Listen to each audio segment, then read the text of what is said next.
My name is Alexandria Bush. I'm 24, living in Boston and working as a junior architect. When I got accepted into one of the top architecture schools, my parents said they couldn't afford to help. I worked nights, skipped meals, and took on loans just to survive. Last month, they threw a huge party to celebrate my younger brother's admission to a private film school in Paris, fully paid by them. Flights, tuition, even his apartment. Tell me, how would you feel if you were me? The night of that party is burned into my memory. It was early spring in Boston, the kind of evening where the air is still cold but hints at warmth to come. I just finished a 12-hour day at the firm and caught the subway straight to my parents' house.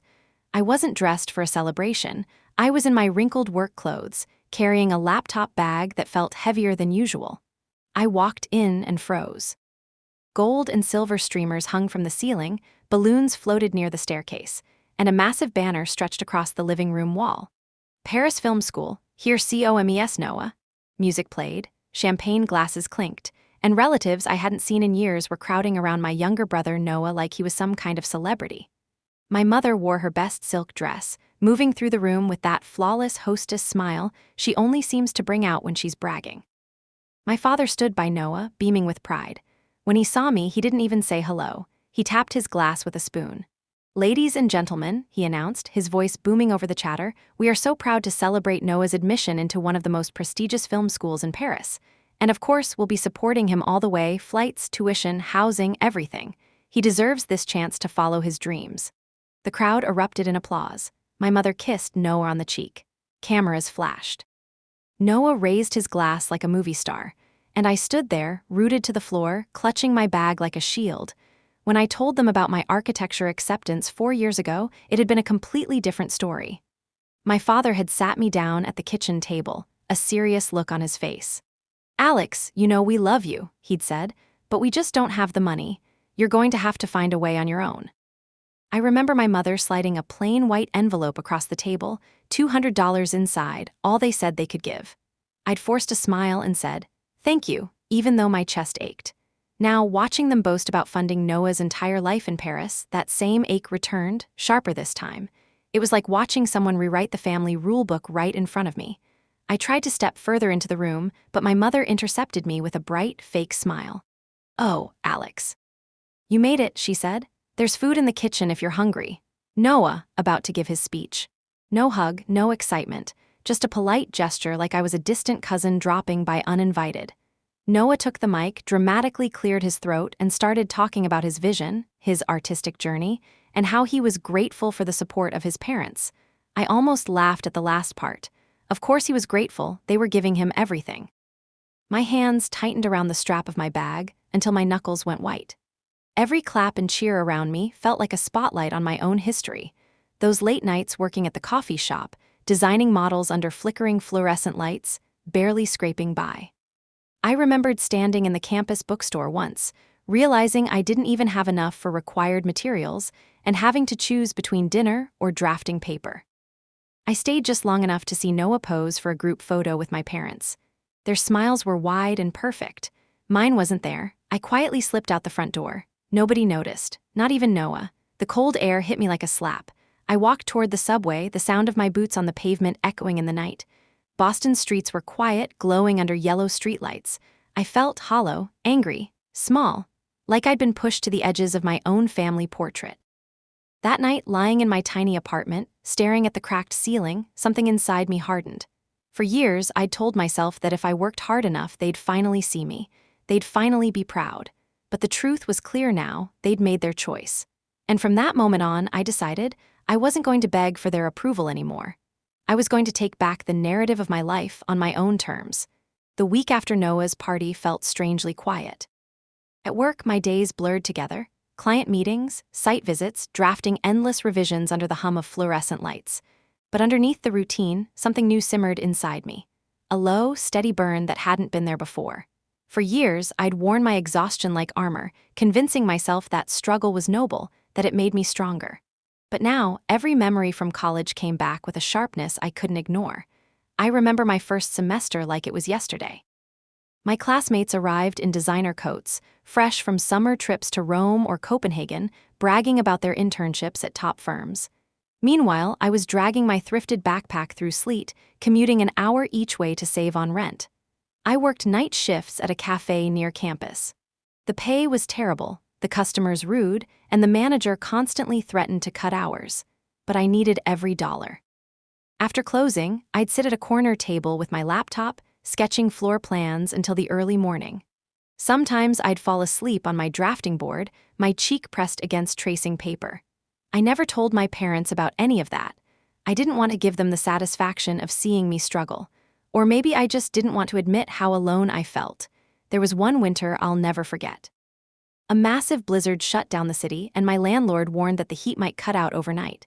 I couldn't afford a hotel, so I spent the night wrapped in every blanket I owned, wearing 2 coats, typing my structural analysis paper with numb fingers.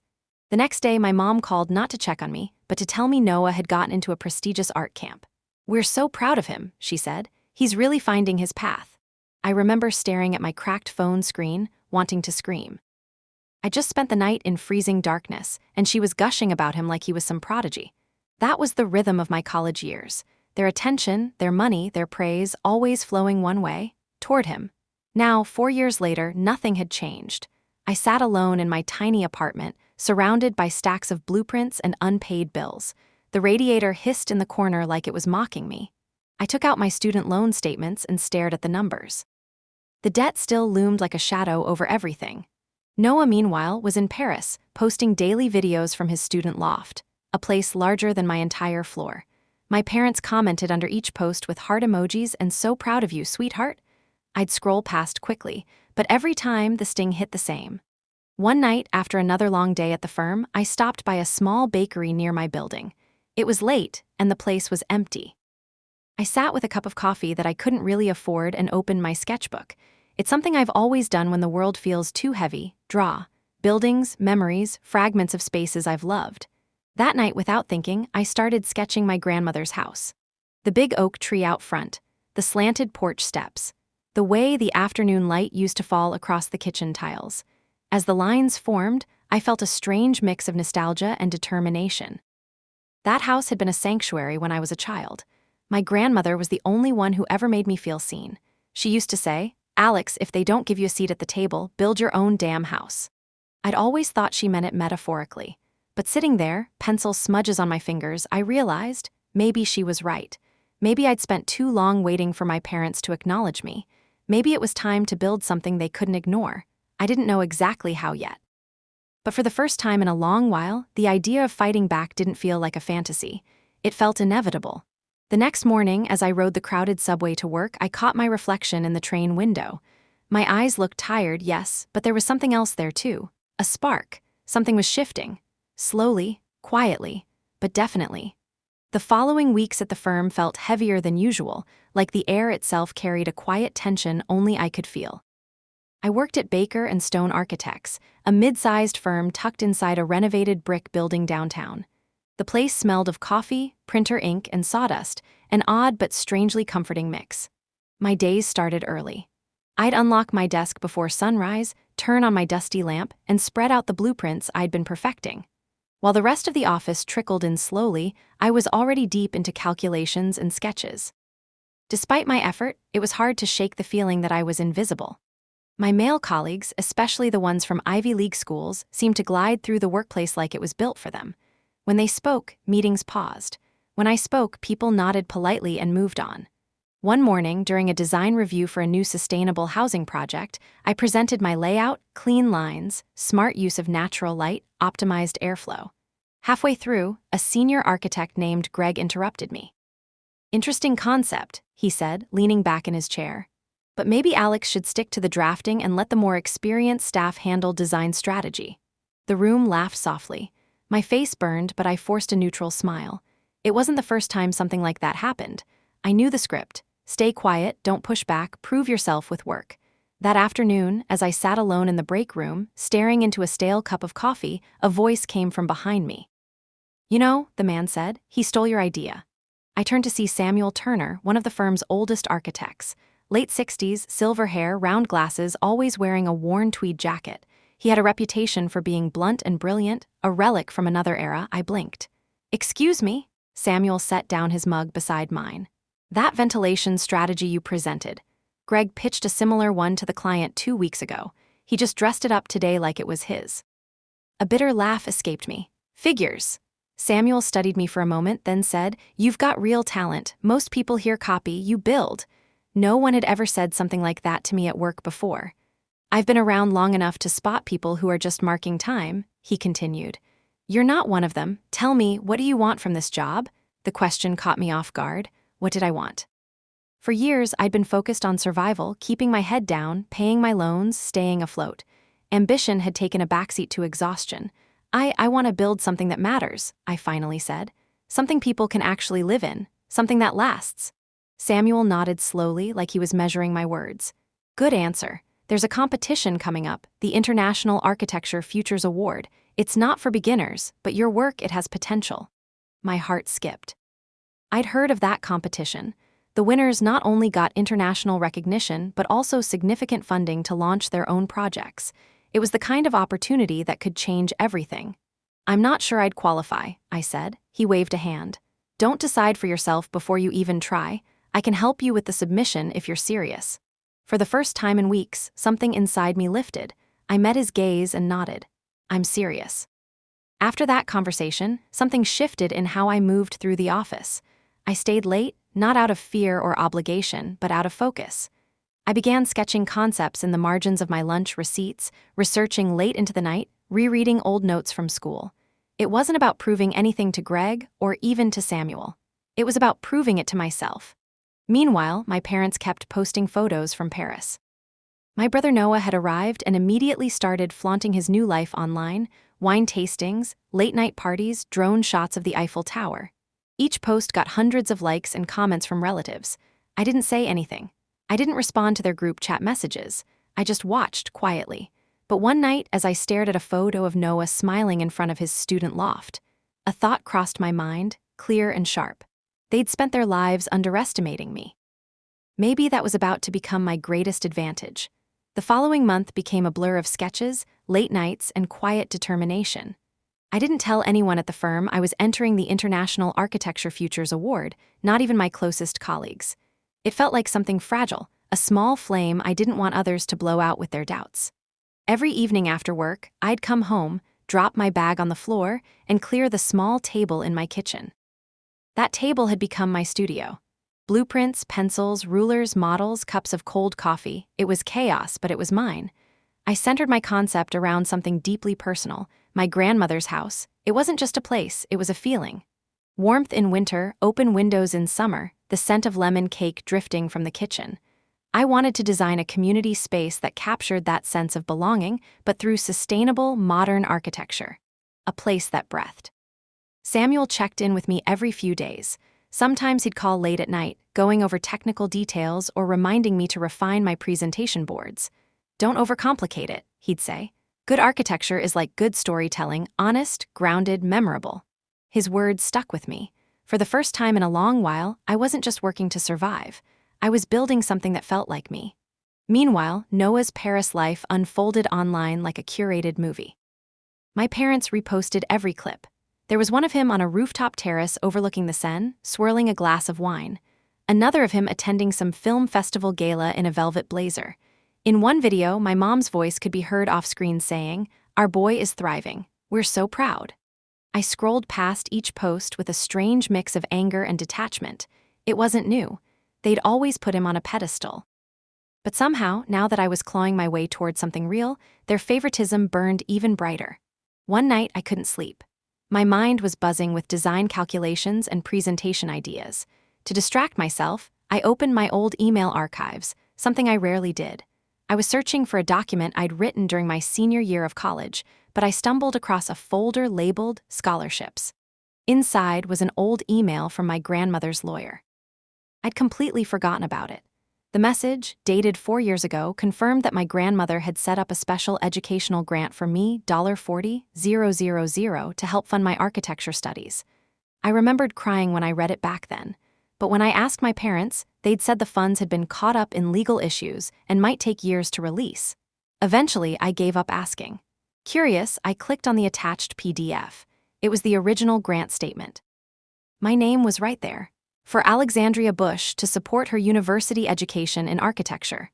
I felt my chest tighten. I checked the follow-up email from the lawyer, dated a year later after I'd already graduated. It confirmed that the funds had been released to my parents' account. My heart pounded. Released? To them? When? I opened my banking app, scrolled through old statements, nothing. Then I checked the family's old shared financial folder, something we used to coordinate household bills before I moved out. The password still worked. And there it was. A transaction dated 2 weeks after the grant release. $40,000 transferred directly into Noah's tuition account at a private art program. I sat back in my chair, my hands trembling. For a moment, I couldn't even process it. This wasn't just favoritism. This was theft. They'd lied to my face. All those nights I'd spent working until 3 a.m., starving, freezing, convinced I just wasn't lucky like Noah. They'd had the money, my money, and they'd given it to him. I stared at the screen until the numbers blurred. Then, slowly, something inside me clicked. It wasn't rage, not yet. It was colder than that. Clearer. Like the moment a blueprint finally locks into place after weeks of trial and error. I took screenshots of everything. The emails, the bank records, the grant documents. I saved them in a private folder labeled Project Foundation. It was the most accurate name I could think of, because in that moment, I knew this was bigger than Noah's Paris party. This was years of being systematically written out of my own future, and I wasn't going to let it stay that way. I didn't sleep that night. The glow of my laptop screen kept me awake long after the city outside went quiet. I kept rereading the emails, the grant letter, the transfer statement, half expecting that if I looked at them long enough, they'd change, that it wouldn't be what it so clearly was. But the numbers didn't lie. Neither did the signatures. By sunrise, I had every document neatly sorted into folders on both my laptop and a hidden external drive. I wasn't just saving evidence. I was preserving a truth my parents had buried. That morning on the subway, surrounded by commuters clutching their coffees, I stared at my reflection in the train window. My face was pale, my eyes shadowed, but my jaw was set. Something inside me had shifted permanently. During my lunch break that day, I did something I'd never done before. I called a lawyer. I'd found her through a women's legal aid organization, Mara Kent, mid-30s, sharp voice, sharper mind. She agreed to meet after work for a consultation. Her office was small but neat, tucked above a bookstore near Beacon Hill. When I walked in, she looked up from her laptop and gestured for me to sit. "So, Alexandria," she began, "tell me what happened. Start from the beginning." I laid it all out. The scholarship, the years of struggle, my parents' explanation, the recent discovery of the transfer. As I spoke, I watched her expression shift from polite curiosity to something closer to disbelief. "They told you the funds were tied up legally?" She asked. "Yes. And then used them for your brother's tuition?" I nodded. She leaned back in her chair. "Well, that's messy. But if the grant was legally designated for you and you have the documentation, which you do, then this could fall under misappropriation of educational funds. Depending on the structure of the trust, there might be grounds to recover the money or even pursue civil action." Civil action. The words buzzed in my ears like static. "I don't want to blow up my family," I said quietly. Mara raised an eyebrow. "Alexandria, they already blew it up. You're just looking at the debris now." I sat there, stunned by her bluntness. She wasn't wrong. We spent the next hour going through the documents carefully. She explained the legal landscape in plain language, what I could realistically pursue, what would take time, and what evidence would matter most. She told me to keep everything confidential, not to confront my parents yet, and to document any communication moving forward. When I left her office, the air felt colder, sharper. For the first time, I wasn't just reacting to what my family had done. I was planning. That night, I opened my sketchbook again, not to draw buildings this time, but to write. I drew a timeline. Scholarship released, right arrow money transferred, right arrow Noah's tuition, paid my debt accumulated. Seeing it all laid out in black and white made it feel less like a personal tragedy and more like a blueprint, and I knew exactly what to build on top of it. Meanwhile, my work at the firm was gaining quiet momentum. Samuel had reviewed my preliminary competition boards and pushed me to refine them even further. "Don't play it safe," he told me. "The world doesn't remember safe." So I didn't. I experimented, took risks, injected every ounce of myself into the project. I stayed at the office until midnight, more nights than I could count, fueled by coffee, determination, and something I hadn't felt in years: clarity. My parents called a few times during those weeks, but I let the calls go to voicemail. Once, my mom left a message. "Alex, honey, you've been so distant, we'd love to catch up. Noah's thriving, you should see his latest project. I deleted it without listening to the end. One evening, as I was packing up at the office, Samuel stopped by my desk. Big things happen quietly first, he said, nodding toward my project model. Keep going. Don't let anyone see your hand until it's ready. He had no idea how right he was, because at home, in that cramped apartment between architectural sketches and legal documents, I was laying the foundation for something far bigger than a competition. For the first time, I wasn't the forgotten daughter struggling in the shadows. I was the architect of my own revenge. The next 3 months unfolded like a blueprint that I'd been unknowingly drafting for years. Every line, every late night, every decision clicked into place with a precision that surprised even me. I threw myself into the International Architecture Futures Award project completely. I'd wake before sunrise, work a full day at the firm, then come home and design deep into the night. My tiny kitchen table disappeared beneath piles of tracing paper, foam models, and mechanical pencils. The air smelled permanently of coffee and wood glue. Samuel became more than a mentor, he became my anchor. Twice a week, he stayed late at the office with me, sketching over my drafts with his fountain pen, pushing me to take risks I'd never dared before. "Stop designing like you're asking for permission," he said one night, leaning over my layout. "Design like you own the damn ground it's built on." His words hit deeper than he knew. For years, I designed my life like I was asking for a seat at someone else's table. Now, for the first time, I was building my own. My concept, Memory Green, was taking shape beautifully. It was inspired by my grandmother's house, but reimagined as a modern community hub built with sustainable materials and passive energy systems. The heart of the structure was a courtyard with an oak tree, just like the one she'd had.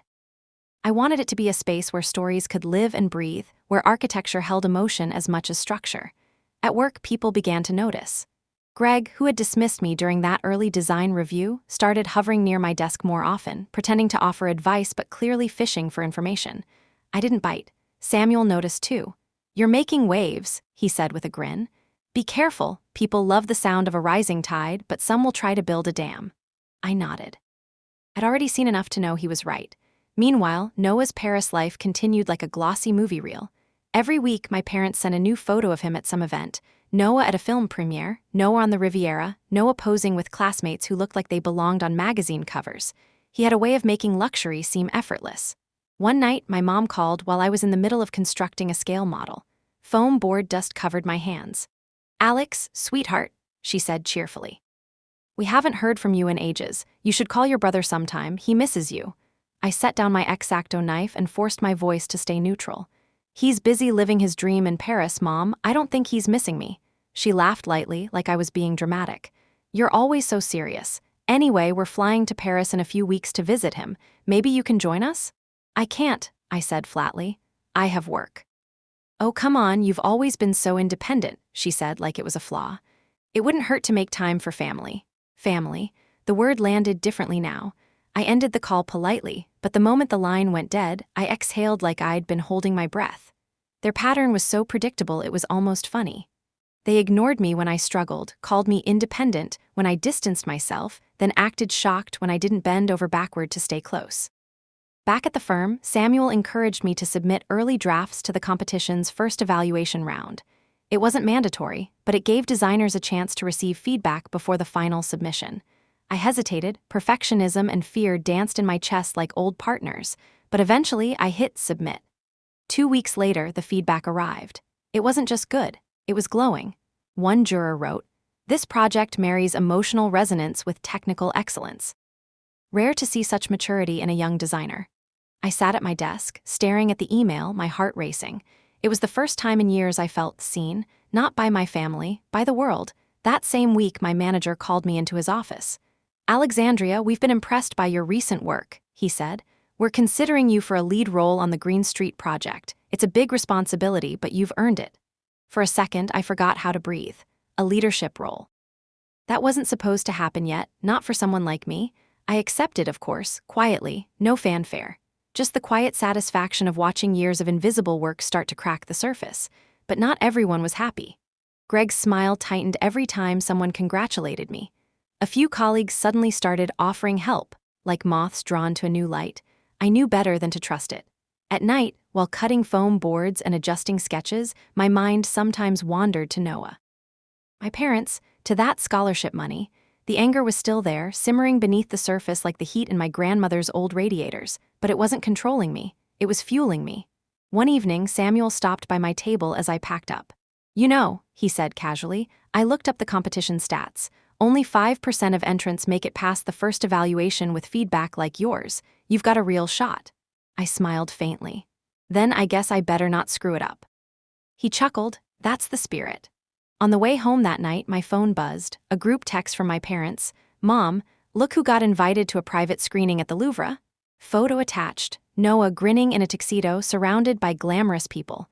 "Dad, our star." I stared at the message for a few seconds, then locked my phone and slipped it into my pocket. It didn't sting the way it used to. I was too busy building something real.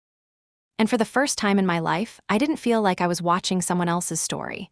I was writing mine. The days began to move in a rhythm I'd never experienced before. Work, design, refine, breathe, repeat. There was a momentum now, like I'd been pushing against a locked door for years, and suddenly it had creaked open. At the firm, my new role on the Green Street project consumed most of my days. It was a sustainable redevelopment initiative, an ambitious mix of public parks, affordable housing, and commercial spaces. For once, my ideas weren't being brushed aside in meetings. People were listening, taking notes, quoting me. Greg, of course, didn't like that. He tried to undermine me subtly, forgetting to CC me on emails, scheduling client calls without notice, suggesting alternative designs in front of management. But I'd grown sharper. I documented everything, forwarded emails strategically, and made sure that when my ideas were discussed, they had timestamps to prove where they came from. Samuel noticed my shift. "You're finally playing the game like a pro," he said with a small grin. Outside of work, the competition moved into its second phase, regional finalist presentations. Only 20 entrants in North America had made it this far. I was one of them. The organizers sent strict guidelines, high-resolution boards, technical specs, a 5-minute pitch to a panel of judges in New York. The stakes were higher now, and with them came pressure that wrapped around my chest like a steel band. I spent entire weekends refining my boards. Samuel helped me sharpen the structural logic while keeping the emotional heart intact. "Don't lose the oak tree," he warned. "It's not just a tree, it's your anchor." And he was right. Every line of that project was a conversation with my grandmother's memory.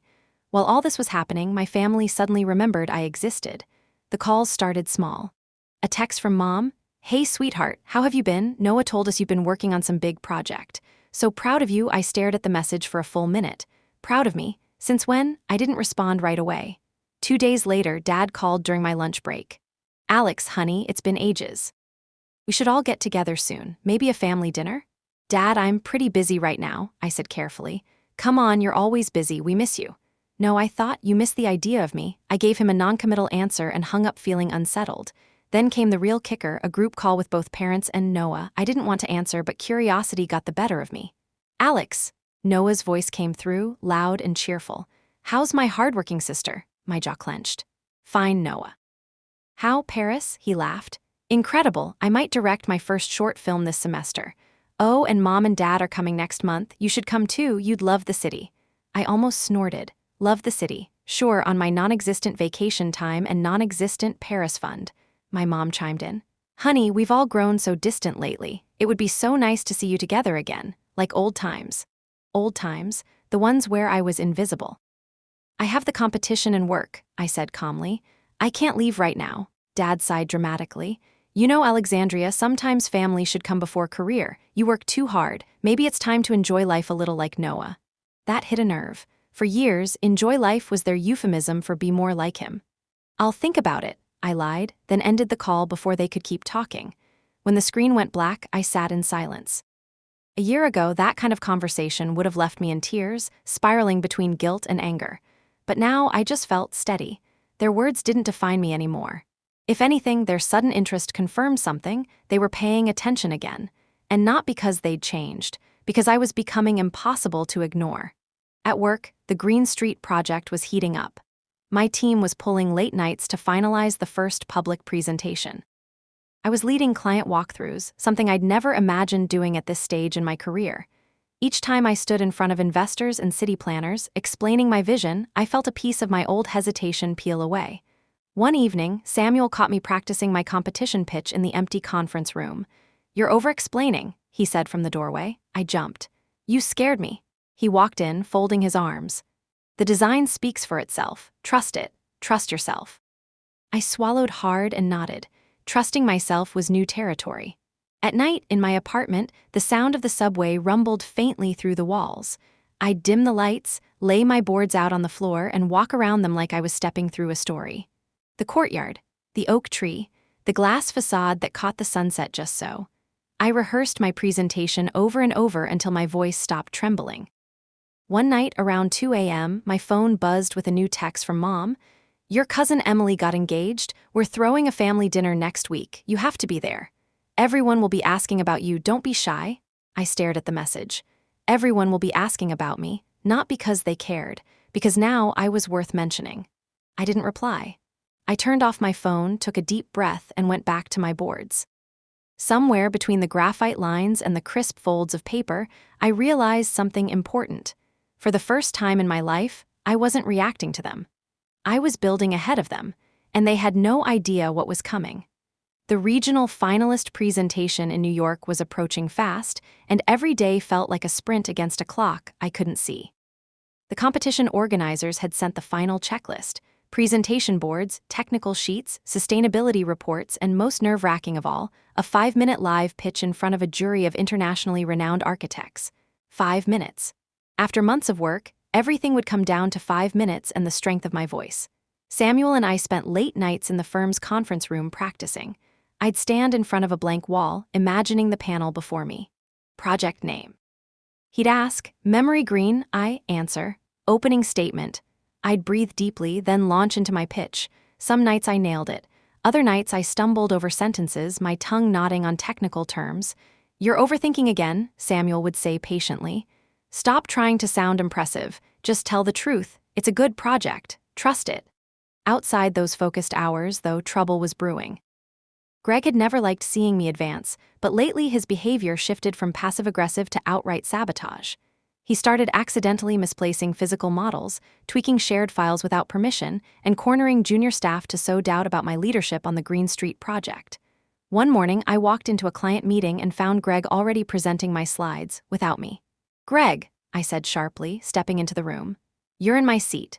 He flashed that slick, fake smile. "Oh, Alex, I thought you were running late, so I just stepped in to get things started. You know how important first impressions are." I didn't even dignify that with a response. I walked straight to the front, took the clicker from his hand, and continued the presentation seamlessly. By the end, the clients were nodding at me, not him, but I caught the flicker of irritation in his eyes. Later that day, Samuel cornered him near the coffee machine. I didn't hear everything, but I caught one sentence. "Don't mistake her silence for weakness." Greg said something in response, too low to catch. I turned away, but the message was clear. This wasn't over. As if that wasn't enough, my family ramped up their emotional campaign.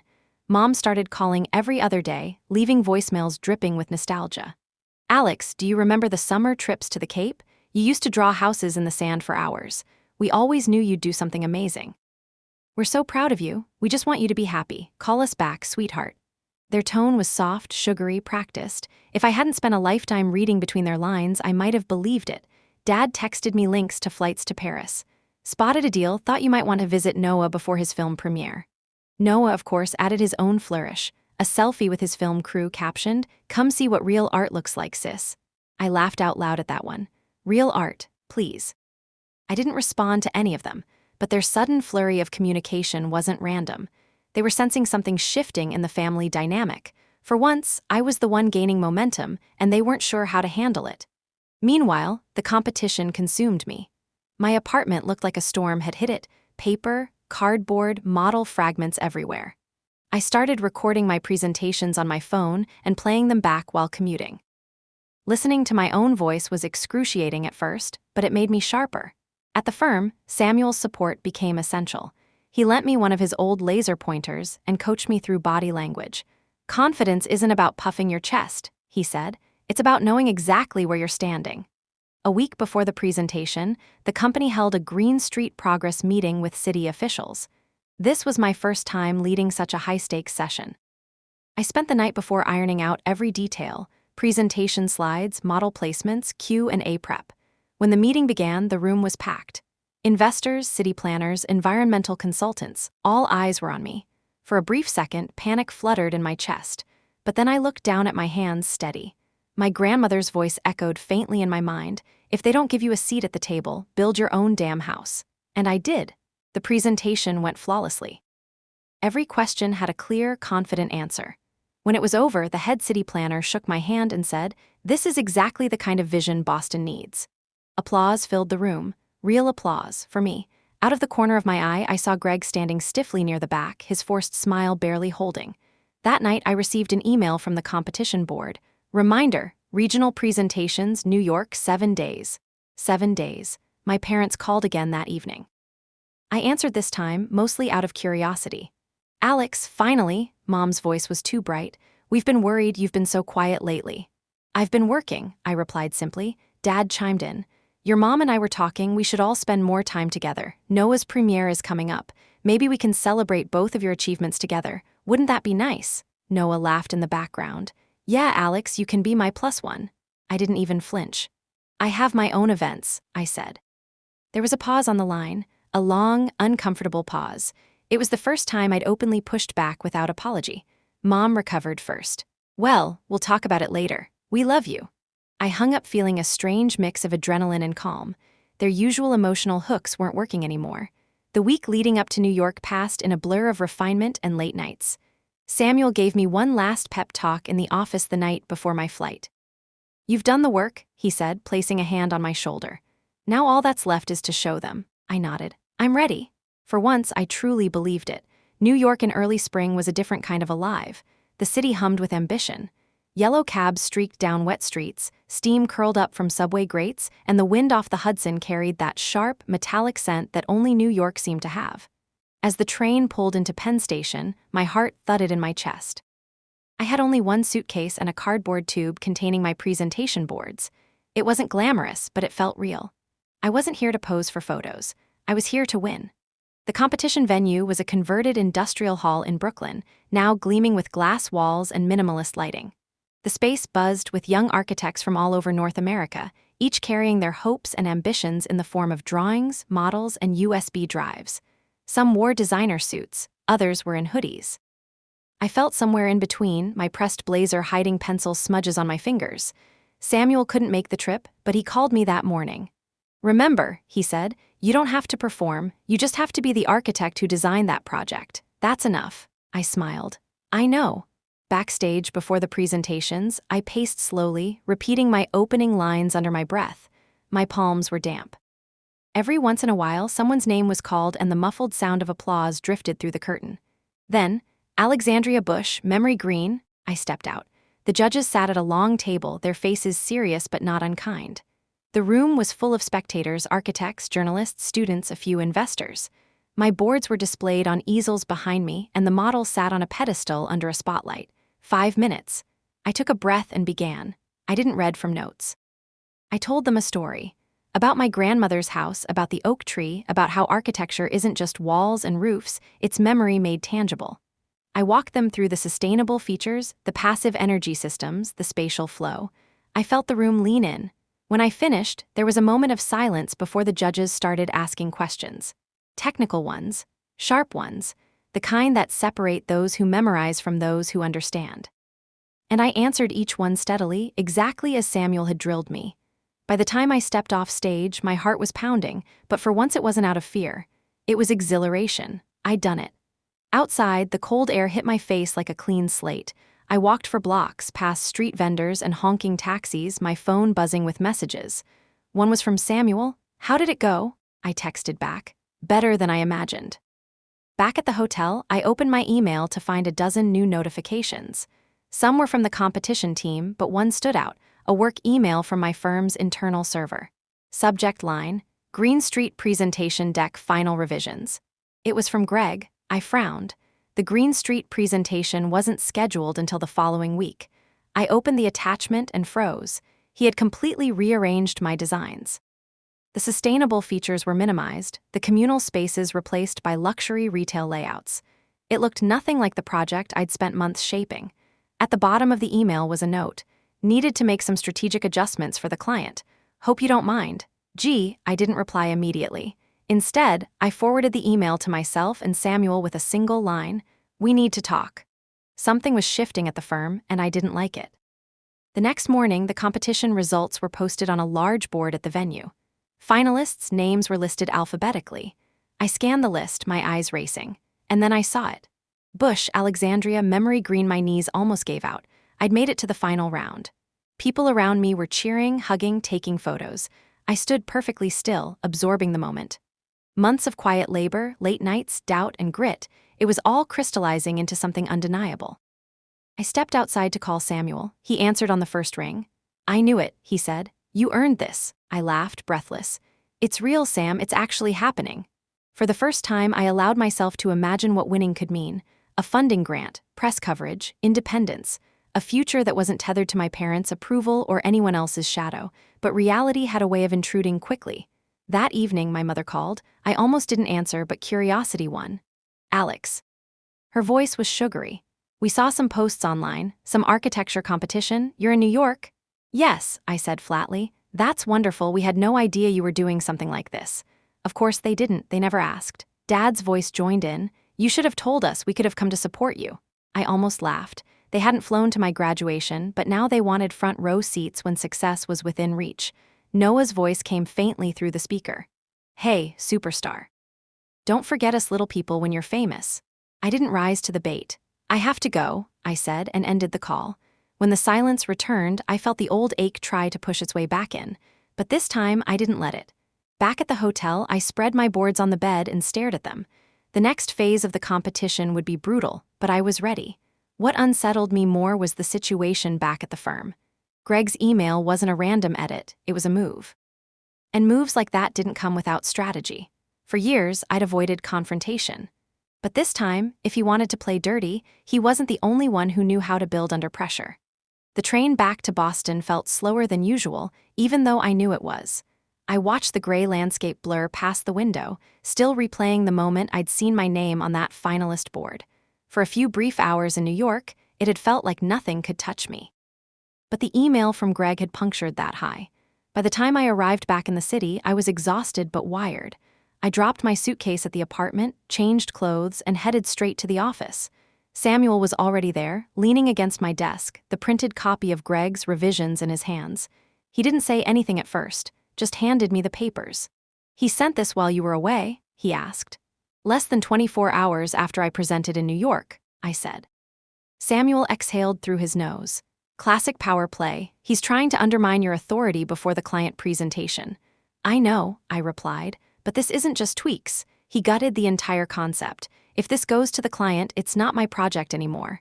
Samuel gave me a measured look. Then don't let it. The next morning, I requested a meeting with our project manager, the client liaison, and Greg. It wasn't a move I made lightly. Until now, I'd always avoided direct conflict. But this time, the stakes were too high. When we sat down in the glass-walled conference room, Greg had that smooth, performative smile plastered on his face. Alex, he said in that patronizing tone of his, I was just trying to make the design more commercially viable. You know how clients can be, sometimes they need to see more retail potential. By stripping out the sustainability core, by erasing the communal spaces. I leaned forward, my voice calm but firm. This isn't about making it viable. This is about taking control of something that isn't yours. The project manager looked between us, uncomfortable. Maybe we can find a middle ground? No, I interrupted, surprising even myself with the steadiness in my voice. This is not a creative disagreement. This is sabotage. I have email timestamps, previous decks, and correspondence with the engineering team that back up my version of the project. If these changes move forward, I'll make it clear to the client where they came from. Greg's smile faltered for the briefest moment. He wasn't expecting that. Samuel, who joined the meeting silently, finally spoke. I've been overseeing Alexandria's work on this from day one. The original design is not just stronger, it's what the client responded to. Changing it now would be reckless. The project manager cleared his throat. Greg, let's revert to Alexandria's version for the client presentation. We can revisit any potential adjustments afterward. It was a diplomatic way of saying Greg had lost. He nodded stiffly. Fine. After the meeting, he brushed past me in the hallway without a word. But the look in his eyes wasn't defeat. It was calculation. That night, as I walked home through the chilly Boston streets, I couldn't help but feel both exhilarated and uneasy. Winning that confrontation was necessary, but I just painted a target on my back. Meanwhile, my parents had not slowed down their campaign. I returned home to find a voicemail from Mom. Alexandria, honey, we heard you made it to the finals. That's incredible. Your father and I were thinking maybe we could host a small family gathering to celebrate. Show everyone how proud we are. I stared at the wall as her voice played. Host a celebration. After years of ignoring my milestones, now they wanted to put me on display like a trophy. Then came the text messages. Mom, what do you think about a dinner at the house next weekend? Dad, your brother will be back from Paris for a short visit. It's the perfect chance to celebrate you both. You both, of course. I didn't reply immediately. Instead, I focused on work.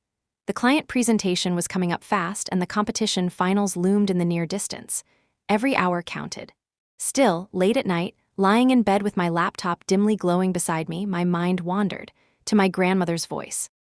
To those scholarship documents I'd uncovered. To the legal folder sitting quietly in my external drive. It was like two separate blueprints were being drawn at once. One was public, my rise at work, the competition, the visible achievements. The other was hidden, evidence, strategy, careful preparation for something my family didn't even know was coming. The next day at work, Greg started behaving differently. Not openly hostile, but watchful. He'd glance at me during meetings with that tight-lipped expression that said, I'm not done. I knew better than to underestimate him. People like Greg didn't give up, they regrouped. In the midst of this, Samuel pulled me aside one evening. You know what I like about you lately? He said. I raised an eyebrow. What's that? You've stopped apologizing for existing. I didn't know how to respond at first, but the words stayed with me. He was right. Somewhere along this journey, I'd shifted from constantly justifying myself to simply being. That night, Mom called again, this time catching me off guard while I was cooking. Alex, we need to talk about next weekend, she said, skipping pleasantries. It's important to us that you're there. I don't know if I can, I said slowly. Of course you can, it's family. Noah will be there and everyone's excited to see you. We even thought about showing some of your work during dinner, it'll be so nice. Her tone was bright, but underneath it I heard the pressure. The performance. This wasn't about celebrating me, it was about using me to shine on their stage. I'll think about it, I said, my voice flat. She sighed. Alexandria, sometimes it feels like you push us away on purpose. We just want to be proud of you. I hung up before my voice could betray the mix of anger and exhaustion swirling in my chest. The truth was, I wasn't the same person they were used to manipulating. And I had no intention of letting them drag me back into that role. As the week ended, the office buzzed with preparations for both the Green Street client presentation and my upcoming trip back to New York for the finals. I moved through it all with quiet focus. But under that focus, I could feel it. The pressure building, Greg regrouping, my parents tightening their grip, the competition demanding more. Everything was converging. And somewhere deep down, I knew, the first real crack in the facade was coming soon. The following weekend arrived faster than I expected.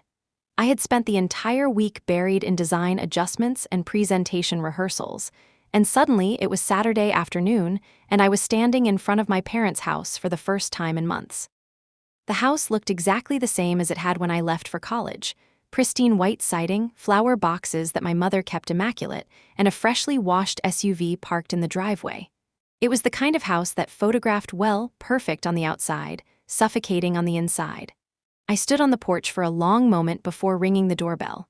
Part of me wanted to turn around and leave, but another part, the one that had decided to stop running, pressed the button. My mother opened the door, beaming like we were in some family reunion commercial. Alex, you made it! She pulled me into a hug that felt staged, like every movement had been rehearsed. Inside, the house buzzed with relatives and family friends. Tables were covered with expensive catering platters, wine glasses clinked, and the smell of roasted lamb filled the air. Balloons spelling out, CONGRATULATIONS, hung above the living room archway. For a second, I almost believed it was about me, until I saw the photo wall. In the center, a giant poster of Noah at his film school, grinning in front of the Eiffel Tower. Around it were smaller photos of him at premieres, parties, and red carpets. On the far edge, like an afterthought, was a single printed article about my competition finalist status, taped slightly crooked. I almost laughed. It was too on the nose. Noah appeared from the kitchen, tan, stylish, and annoyingly pleased with himself. "Alex," he said, arms wide, "Boston's most famous architect, look at you." "Still working on that title," I said, keeping my tone neutral. He gave me a playful punch on the arm. "You'll get there. I mean, not everyone can have my kind of charm." I ignored the bait and glanced around the room. People were approaching my parents, not me, asking about the Paris filmmaker. My mother introduced Noah over and over with glowing pride. When people finally turned to me, it was with polite curiosity, as if I were a distant relative who had done something vaguely interesting. I moved toward the back of the house, trying to catch my breath. That was when my father cornered me near the sliding glass doors. "Alex," he said warmly, "we're so proud of you. Really. This competition thing, it's impressive. You've always been a hard worker." It sounded less like praise and more like something he'd been coached to say. "Thanks," I replied shortly. He lowered his voice. "Listen, your mother and I have been talking. With everything happening, maybe this is the time to rebuild some bridges. The family's stronger together, right?" I narrowed my eyes. "Rebuild bridges or repaint them?" His smile faltered for a fraction of a second. Then he recovered. "Come on, Alex, this is a special night. Let's not argue." I walked away before he could say more. Later, during dinner, my mother clinked her glass to get everyone's attention. "We're so happy to have both our talented children here tonight," she began. "Noah, our brilliant filmmaker, and Alexandria, our rising star architect. Let's give them a round of applause." The room erupted, but it was clear who the star was. All eyes turned to Noah as he stood to give a short, charming speech about pursuing your passion. He made jokes, people laughed, cameras flashed. Then my mother gestured for me to speak. I wasn't prepared for a speech and they knew it. I stood slowly. "Thank you," I said simply. "I'm grateful for the support I've gotten wherever it came from." It was a small sentence, but the pause before the last part was deliberate. My father's eyes flicked to my mother. She shifted uncomfortably. After dinner, as people milled around with desserts and coffee, I wandered upstairs to catch a moment alone. My old bedroom door was slightly ajar. When I pushed it open, I froze. The room had been turned into Noah's temporary studio. Camera equipment lined the walls, film posters replaced my old books, and my childhood desk was covered with cables and lenses. On the floor by the closet, I noticed a familiar box, my old college folders. The scholarship documents weren't there anymore, of course, but seeing that box in a room that no longer felt like mine brought a cold clarity. I was a guest in a place that used to be my home.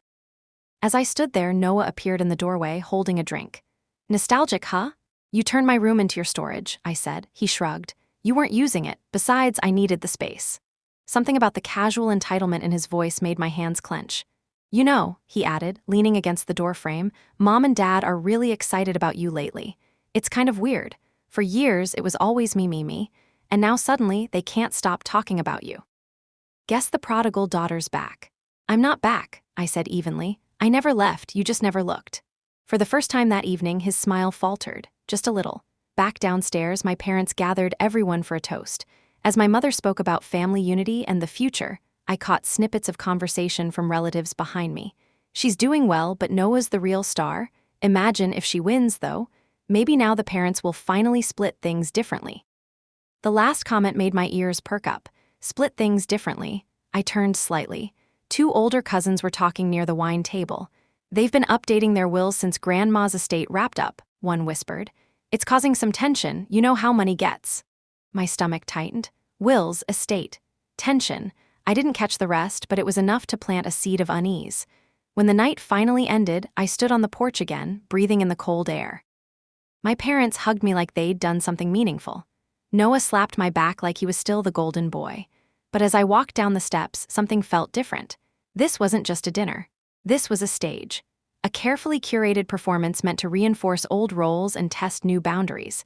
And buried beneath the surface chatter and champagne toasts, I'd heard something real, something about wills, about Grandma's estate, something worth digging into. The Monday after the dinner, I arrived at the office earlier than usual. I told myself it was because of the Green Street presentation prep, but that wasn't the full truth. I hadn't slept well. My mind kept replaying the cousins' conversation at the wine table. "They've been updating their wills since Grandma's estate wrapped up." The words wouldn't leave me alone. I sat at my desk, the city still half asleep outside the windows, and opened the legal folder I'd started compiling months ago. The scholarship documents were already there, but now I created a new subfolder. Estate. My grandmother's passing had been years ago, and at the time, my parents handled everything. I was still in college, too busy working and studying to question anything. I remembered a vague family meeting where they'd said the estate was being handled, but no one ever explained the details. I decided to start with public records. Massachusetts law required probate documents to be filed through the courts, and many were accessible online. I logged into the state's database, entered my grandmother's name, and waited as the search results loaded. There it was, a probate file number. I clicked through and found the will summary. As expected, most of the estate was split between my parents. But one line made my pulse quicken: educational grant and property trust to be established for the benefit of Alexandria Bush, to be managed until age 25. Educational grant, I already knew about that part. But property trust? I scrolled further. Attached was a scanned addendum.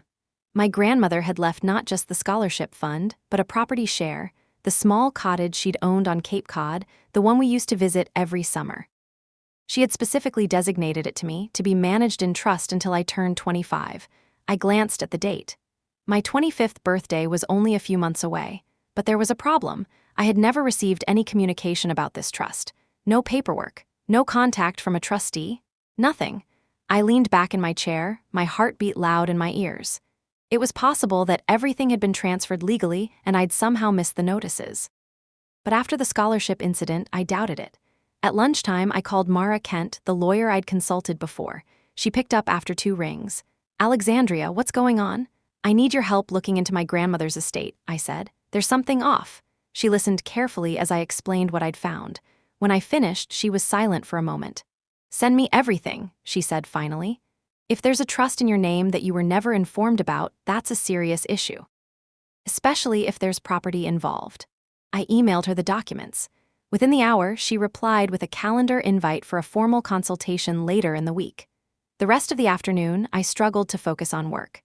The client presentation was in 2 days, and the competition finals were looming. But my thoughts kept drifting back to the Cape Cod cottage, the smell of pine in the summer, my grandmother's hand on my shoulder, her saying, "One day, this will be yours to protect." I had assumed she meant emotionally. I didn't realize she had meant literally. That night, as I reviewed my presentation slides at home, my phone buzzed with an email notification. Subject line, "Urgent, Green Street deck." It was from Greg. I opened it and froze. He had sent the deck to the client early, without my approval. And he had inserted his own slides in the middle, reworked layouts that diluted the sustainable core and emphasized commercial sections, almost exactly like the version I'd shut down in the meeting. The email was time-stamped at 7:42 p.m., strategically late enough that most of management wouldn't see it until morning. My hands tightened on the mouse. This was no mistake. This was deliberate. I forwarded the email to Samuel with a single sentence. "He's escalating." Samuel responded 15 minutes later. "Meet me early tomorrow. We'll fix this before it reaches the client." I exhaled slowly. Greg wasn't just undermining me, he was laying groundwork to claim authorship of the project if anything went wrong. It was the kind of quiet sabotage that could ruin reputations without leaving obvious fingerprints. The next morning, I arrived before sunrise. Samuel was already in the conference room, the deck open on the big screen. Together, we methodically reverted every change Greg had made and inserted footnotes and version histories to prove the timeline of edits. By the time the project manager came in, the clean version was ready. When Greg walked in and saw it, his face hardened. "I thought we agreed on those revisions," he said casually. "No," I replied. "You sent an unauthorized version to the client after hours. We corrected it." He opened his mouth to argue, but Samuel cut him off. "Greg, this stops now. Any more unauthorized changes, and it goes to HR and legal. Understood?" For the first time, Greg didn't have a slick comeback. He just nodded tightly and sat down. The presentation that followed was flawless. The clients were impressed, the project manager praised my leadership, and afterward Samuel clapped me on the shoulder. "He'll keep trying," he said, "but you're not giving him room." That night, back at my apartment, I sat in silence with my laptop open to the Cape Cod Trust documents. There was a property in my name, or at least there was supposed to be, and someone, very likely my parents, had made sure I didn't know. My 25th birthday was in less than 4 months. If the trust was supposed to transfer then, whatever they'd done was running out of time to stay hidden. Mara's email pinged again. She managed to pull some preliminary filings. Her message was short but enough to make my stomach drop. The trust was modified 2 years ago. New primary beneficiaries, Mark and Susan Bush. My parents' names. The educational grant had been one betrayal. This was another level entirely. I closed my laptop slowly. In the quiet of my apartment, something inside me settled, not with defeat but with clarity. This wasn't just about emotional neglect anymore. This was about calculated erasure, and I was done being erased. The morning after Mara's email, I woke up with a tightness in my chest. Not panic, resolve. I made coffee, sat down at my kitchen table, and opened the trust documents again. Seeing my parents' names listed as primary beneficiaries felt like a physical punch. 2 years ago, right when I was graduating, exhausted and buried under student debt, they had quietly rewritten my grandmother's legacy. Mara called right after 9. I've gone through the amendment filings, she said. Something's definitely off. The modification was filed through a small law firm in Hyannis. No court challenge, no trustee consultation. That's unusual for a trust like this. Can we reverse it? I asked. If it was done without your consent and you were the original beneficiary, yes. But we'll need evidence, communications, signatures, any indication you were kept in the dark. I'm also filing a request for the trustee's communications from that period. Once we see the paper trail, we'll know what we're up against. What about my parents? She paused. If they knowingly modified the trust illegally, they could face legal consequences. But first, we gather everything. Quietly, don't tip them off yet, I agreed. After we hung up, I sat for a while staring out the window at the street below. My parents had always controlled narratives, family, reputation, image, but legal documents were different. Paper didn't lie. At work, things were heating up too.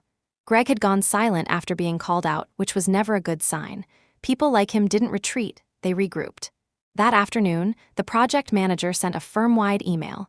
Exciting news! Green Street project team to be evaluated for promotion opportunities ahead of final presentation.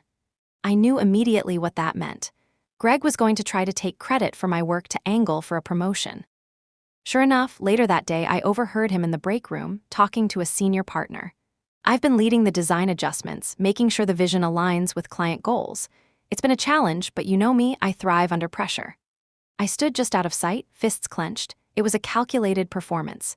He was planting seeds before the presentation, shaping the narrative in his favor. That night, I stayed late at the office with Samuel, refining the final presentation materials. You're going to have to go in airtight, he said, looking at me over his glasses. No gaps, no ambiguity. If Greg's trying to edge you out, your work needs to speak so clearly that nobody can rewrite the story. I'm ready, I said. Samuel gave a small nod. Good, because I think he's going to pull something big. The next day, Mara sent me a packet of scanned documents from the Hyannis law firm. She managed to get them through a contact before the official records request went through. As I scrolled through the pages, my breath caught. There it was, a forged signature. The amendment to the trust included a signature purporting to be mine, dated June 2021. But I remembered exactly where I was that day, working double shifts at a cafe in Boston. I hadn't been anywhere near Hyannis. I sent Mara a text. The signature's fake.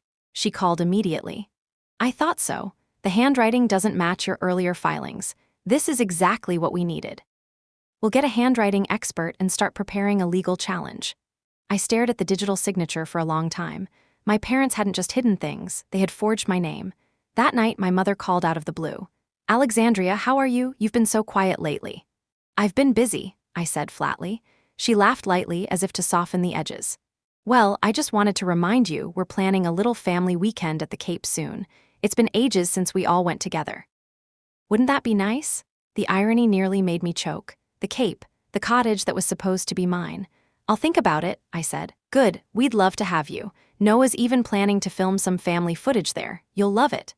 I hung up before I said something I'd regret. Back at the office the next morning, I walked in to find Greg already in the conference room with 2 senior partners. He was gesturing animatedly at one of the Green Street models. I stood at the door silently for a moment, listening. My approach was to pivot toward commercial viability, he was saying. I think that's what gave the project its edge. My approach. I stepped in. Funny, I said calmly. I don't remember authorizing any of your pivots or seeing your name on the original design plans. The partners turned to me, slightly taken aback. Greg gave me a tight smile. Alex, we were just discussing strategy. Then let's make sure it's accurate, I said. This project was developed under my leadership, with my team, based on my original design. The sustainability core isn't an afterthought, it's the foundation. That's why the clients responded to it. Samuel entered at that moment, backing me up without hesitation. That's correct, he said. Alexandria has led this project from day one. There's a clear record of her authorship in every file and meeting log. The partners exchanged a look. One of them nodded slightly. The dynamic in the room shifted. Greg's smile faltered, but only for a moment. Of course, he said smoothly, just making sure we're aligned. After they left, Samuel leaned against the wall. He's cornered and he knows it. That's when people like him get dangerous. By evening, Mara sent another update. She contacted the trustee directly. The trustee had assumed for years that I was aware of the trust amendment because my parents had presented the signed document themselves.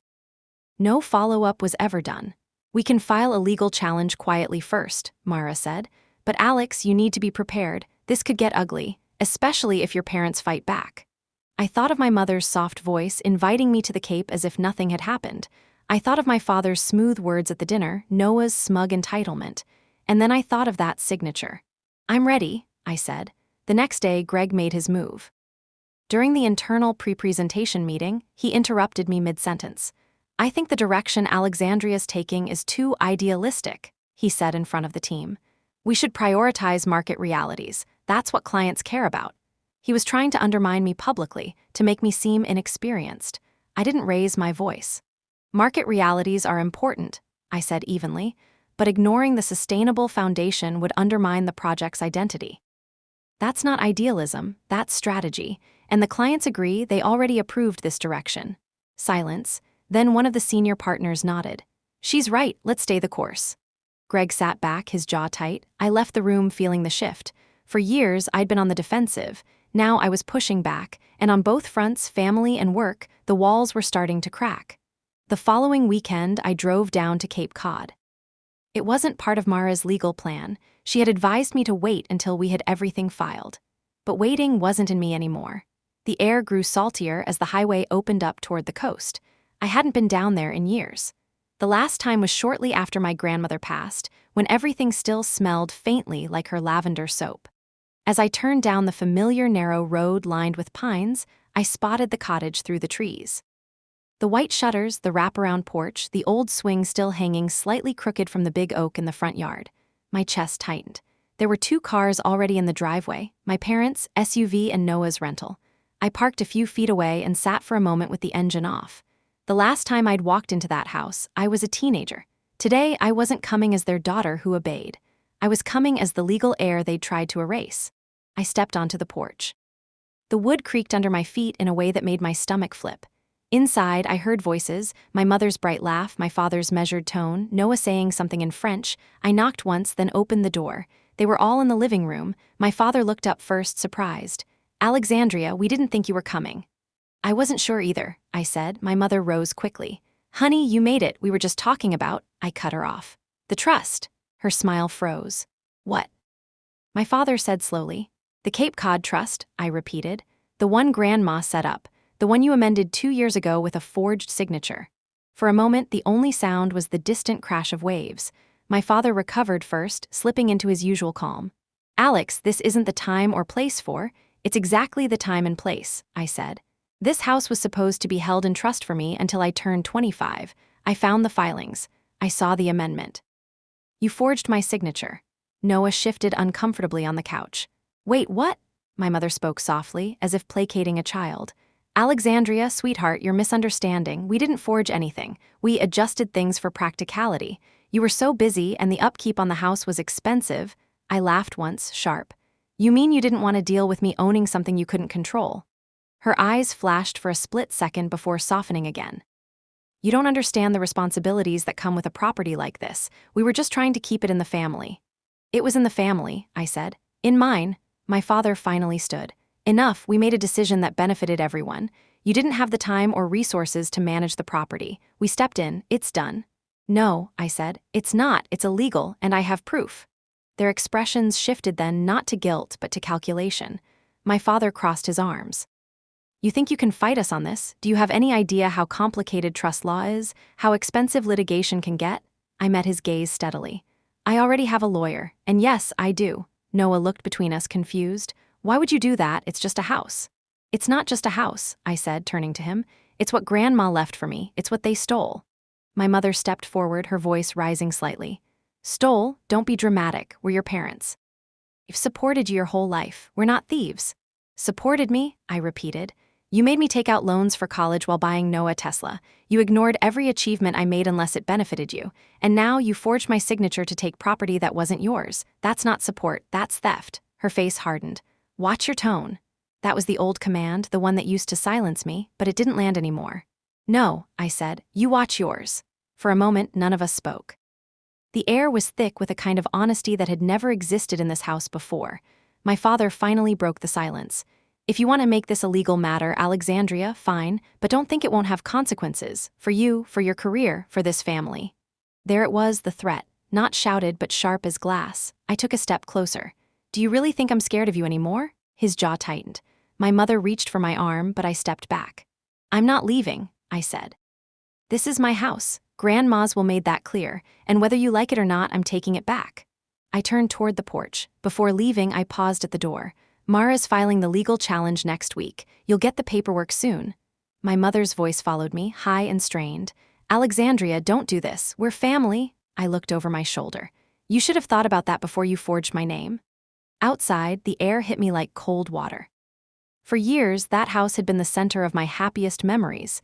Today, it had become the site of my first real stand. As I walked down the steps, Noah called after me. Alex, wait, I turned. His usual smugness was gone. Is this real? He asked quietly. It's real, I said, and it's just the beginning. I drove away without looking back. For the first time, I wasn't carrying their guilt with me. I was carrying my own power.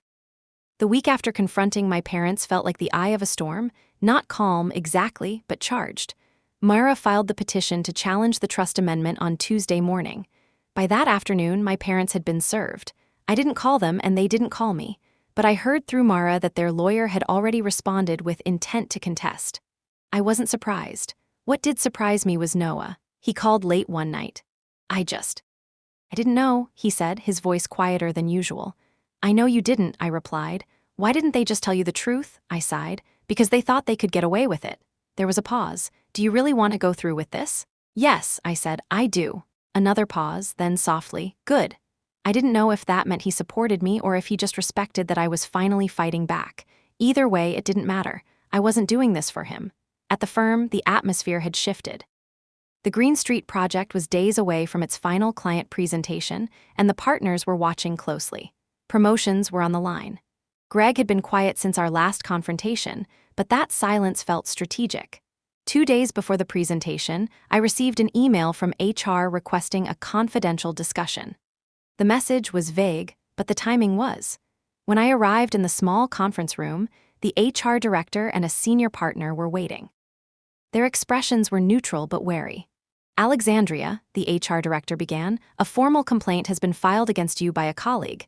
Allegations of unprofessional behavior, withholding information, and creating a hostile work environment. My stomach dropped. Who filed the complaint? I asked, though I already knew. The senior partner exchanged a look with HR. Greg Taylor. Of course. The HR director continued, we're required to investigate. In the meantime, we'd like to temporarily remove you from direct client communication until the matter is resolved. He's trying to sabotage the presentation, I said evenly. He's been undermining me for weeks. I have emails, meeting notes, version histories, all of it. The senior partner leaned forward.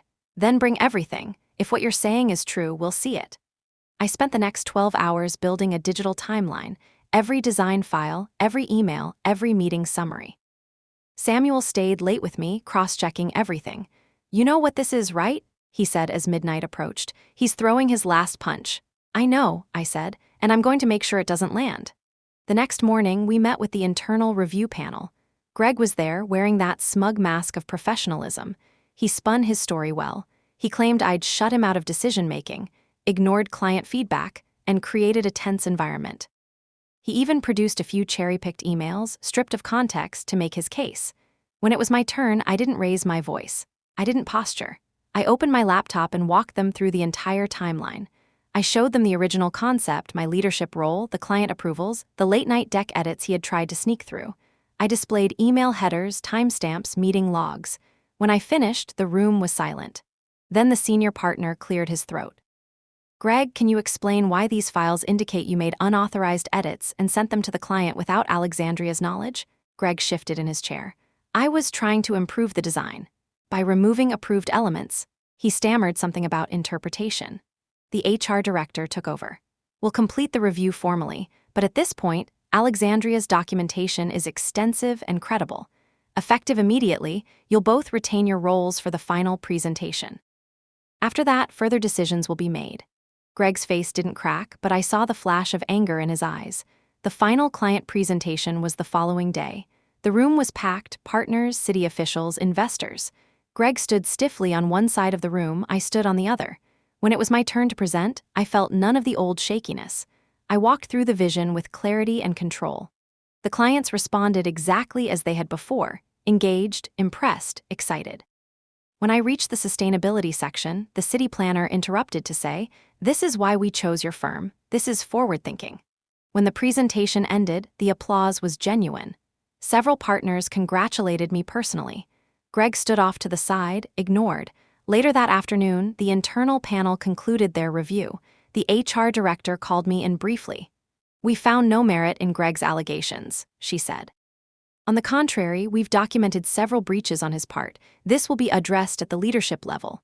I left the office that day walking lighter than I had in months. 2 days later, Mara called. "Your parents filed their response," she said. "They're claiming you signed the amendment voluntarily." I almost laughed. "Of course they are. They don't know we have the handwriting analysis yet," she added.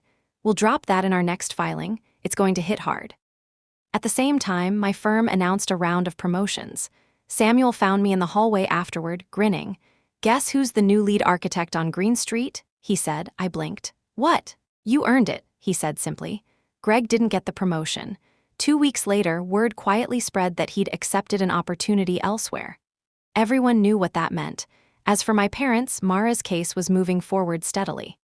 The trustee had already admitted under questioning that he'd relied solely on the signed document my parents provided. If the court found the signature forged, as we knew it would, the trust would revert to me fully. One night, sitting alone in my apartment, I thought back to the person I'd been a year ago. Exhausted, quiet, always accommodating, always apologizing. That person wouldn't have dared to confront her parents. Wouldn't have stood up in a room full of senior partners and dismantled a calculated attack. But that person wasn't here anymore. I was, and I wasn't done. The courthouse smelled faintly of disinfectant and old paper. I'd passed this building hundreds of times on my way to work, never imagining I walk through its heavy wooden doors as a plaintiff in a case against my own parents. Mara walked beside me, composed and sharp as always. "This isn't the final hearing," she reminded me as we approached the probate courtroom. "It's just the preliminary session to establish the authenticity of the documents, but it's important. It sets the tone." "I know," I said. My voice didn't shake. A few months ago, it would have. Inside, the courtroom was small, lined with pale wood paneling. My parents were already seated with their lawyer at the opposite table. My father gave me a curt nod. My mother didn't look at me at all. Noah sat in the back row, hands folded, watching. When the judge entered, everyone rose. The proceedings began quickly. Mara submitted the original trust documents, the amendment, and the handwriting expert's report. The expert testified clearly. The 2021 signature on the amendment was not mine. My parents' lawyer tried to argue that I might have signed under informal circumstances, but the judge cut him off. "Forgery is not informal." My father's jaw clenched. My mother's hands twisted in her lap. When the judge ruled that the amendment was under immediate question of validity and froze any further actions on the trust until a full hearing, I felt something inside me unclench. It wasn't over, but for the first time, the law wasn't on their side. Outside the courthouse, reporters were waiting. Not many, just a couple of local journalists who had picked up the story because of the Cape property. One of them asked, "Ms. Bush, how does it feel to be suing your parents?" I paused. Months ago, that question would have gutted me. Today, I answered simply, "It's not about suing my parents, it's about protecting what's right." That night, I received a text from my mother. "I hope you're happy. You've humiliated this family." I stared at the screen for a long time before replying. No, you did that when you forged my name. She didn't respond. At work, things were different now. My name was officially listed as lead architect on the Green Street project. My team respected me, clients addressed me directly, and Samuel, true to his word, treated me like an equal.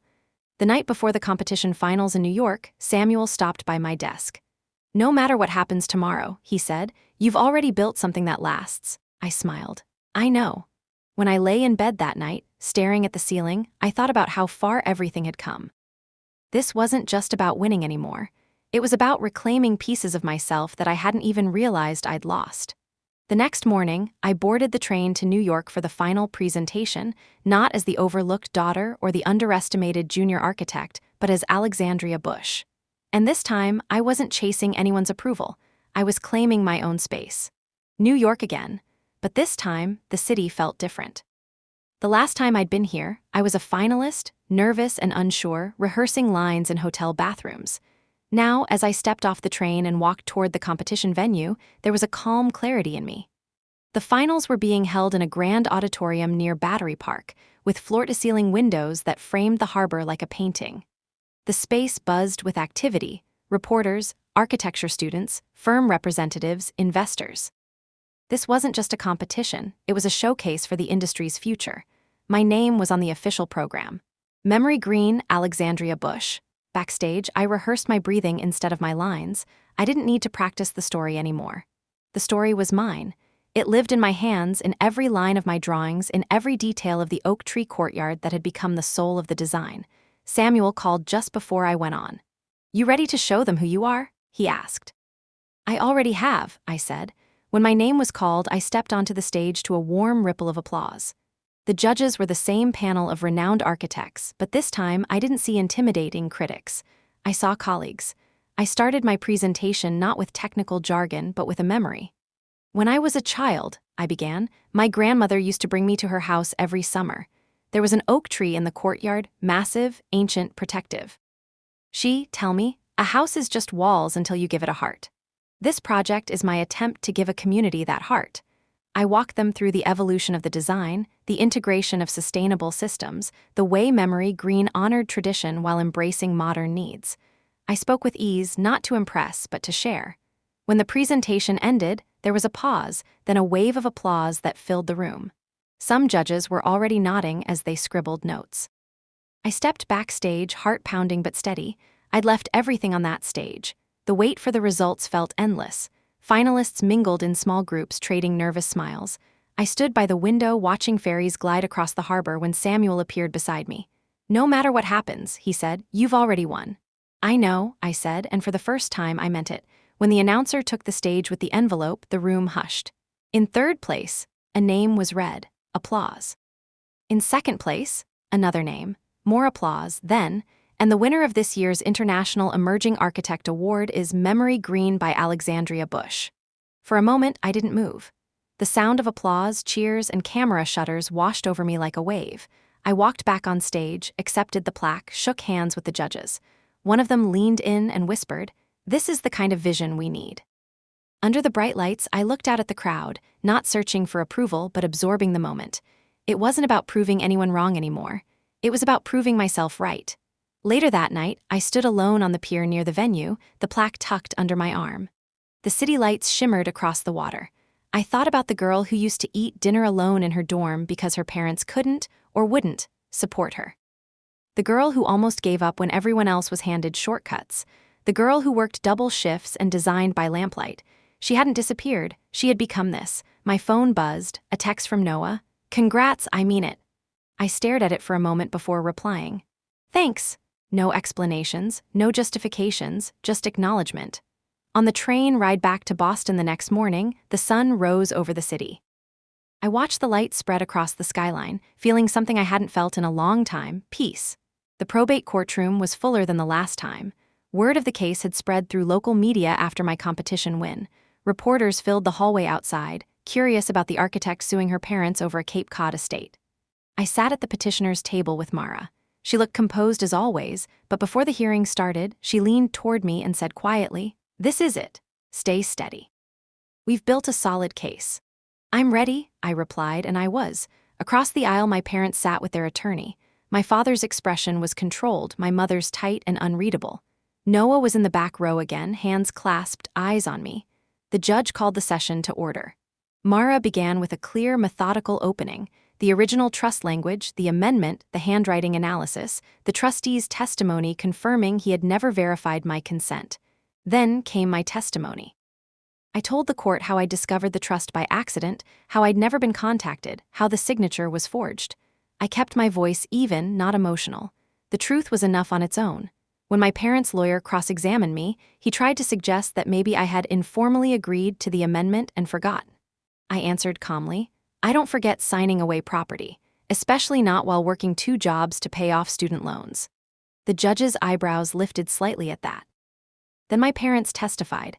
My father stuck to the story. We thought it was best for the family. She wasn't in a position to manage a property. Mara countered smoothly. Then why forge her signature instead of discussing it with her? My mother faltered under questioning. She tried to soften everything. We never meant to hurt her. We wanted to keep the house in the family, but the facts didn't bend. The document was forged. The trustee never checked. The trust was altered unlawfully. After closing arguments, the judge recessed for a brief deliberation. When she returned, the courtroom went still. The evidence is clear, she began. The amendment to the trust was executed with a forged signature. It is therefore invalid. The trust shall revert to its original form, with Alexandria Bush as the primary beneficiary.